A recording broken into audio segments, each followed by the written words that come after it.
Long drive கேள்விப்பட்டிருப்பீங்க. இது வந்து லாங் டிரைவுங்க. அப்படி ஒரு ஒன் டே பிளான் பண்ணி தான் நாங்கள் கிளம்பணும். இதுக்கு சத்தியமங்கலுக்கு தாங்க போயிட்டுருக்கோம். பார்த்தீங்க அப்படின்னா நேஹாவுக்கு நான் ஆல்ரெடி பேன் கேக் ப்ரிப்பேர் பண்ணி எடுத்துக்கிட்டேங்க. போகிற வழியில் சிஎன்ஜி மட்டும் ஃபில் பண்ணிக்கிட்டோம்.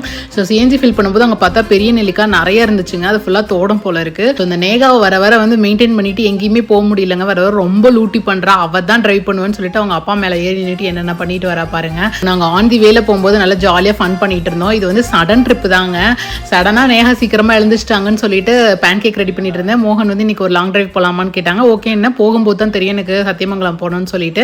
இந்த லாவெண்டர் கலர் பூ சூப்பராக இருந்துச்சுங்க. சத்தியமங்கலம் என்ட்ரு ஆயிட்டோம் உள்ளார. ஸோ வந்ததும் வந்து உடனே வந்து ஒரு ஸ்நாக் பிரேக் போடலாம் அப்படின்னு சொல்லிட்டு நாங்கள் எல்லாம் பப்ஸ் டீ காஃபி எல்லாம் வாங்கி குடித்தோம். ஸோ உள்ளே போகும்போது நல்ல வெயிலுங்க. ஆக்சுவலாக நாங்கள் ஒரு 2 o'clock போயிருந்தோம். 2:30 என்ட்ரு ஆயிருந்தோம். ஸோ வந்து நல்ல வெயில், மான்லாம் வந்து தண்ணி குடிச்சிட்டு இருந்தாங்க. இது என்ன பழம்னே தெரியலங்க. அங்கே நிறைய பழம் இது பறிச்சிருந்தது, கீழே கூட விழுந்திருந்தது. ஆனால் எந்த விலங்குகளுமே தீண்டலை. ஐ திங்க் இதாவது சாப்பிடக்கூடாத பழம் தான் நினைக்கிறேன்.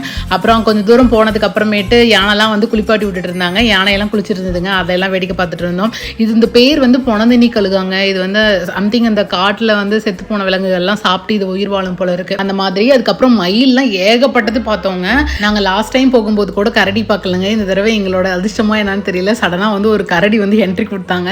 ஸோ அதை நல்லா பார்த்து என்ஜாய் பண்ணிக்கிட்டு இருந்தோம். நாங்கள் நிற்கிறத அவங்க கண்டுக்கவே இல்லை. அவங்க பாட்டுக்கும் கேஷுவலாக அந்த காடு அவங்களோடது அப்படின்ற மாதிரி தாங்க இருந்துச்சு. ஆனால் ஒன்று இதுலேருந்து எனக்கு நல்லா புரிஞ்சிச்சு. அவங்க வாழ்ந்துட்டு இருந்த காட்டுக்கு நடுவில் தான் நம்ம ரோடு போட்டு இதெல்லாம் வந்து நம்ம பார்த்துட்டு இருக்கோம், அவங்கள டிஸ்டர்ப் பண்ணிக்கிட்டுன்ற மாதிரி புரிஞ்சிச்சு. அப்புறம் இந்த காட்டுக்கோழியை பற்றி சொல்லி ஆகணும்னு பார்க்கறதுக்கு ஒரு பெண்மயிலோட மாதிரி தான் இருந்துச்சு. செம்ம அழகாக இருந்துச்சு. அப்புறம் அங்கே தூரத்தில் போகும்போது வந்து ஒரு ஏசுநாதர் கோவில் இருந்துச்சு. ஸோ அங்கேயும் பெரிய ஃபோட்டோஸ்லாம் எடுத்துகிட்டு இருந்தோம்.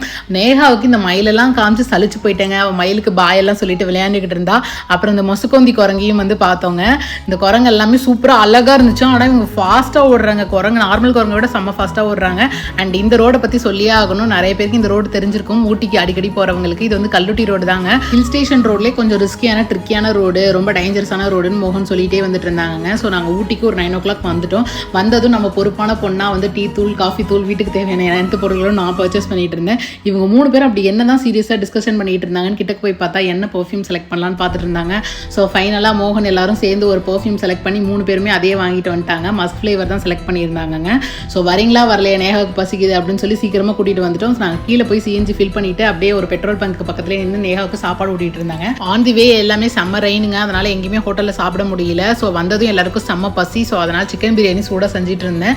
மணி எத்தனை தெரியுமா? midnight 2 o'clock. வர வழியிலே நேஹா தூங்கிட்டாங்க. அதனால் தூங்க வச்சுட்டு நாங்கள் எல்லாம் நிம்மதியாக சாப்பிட்டோம்.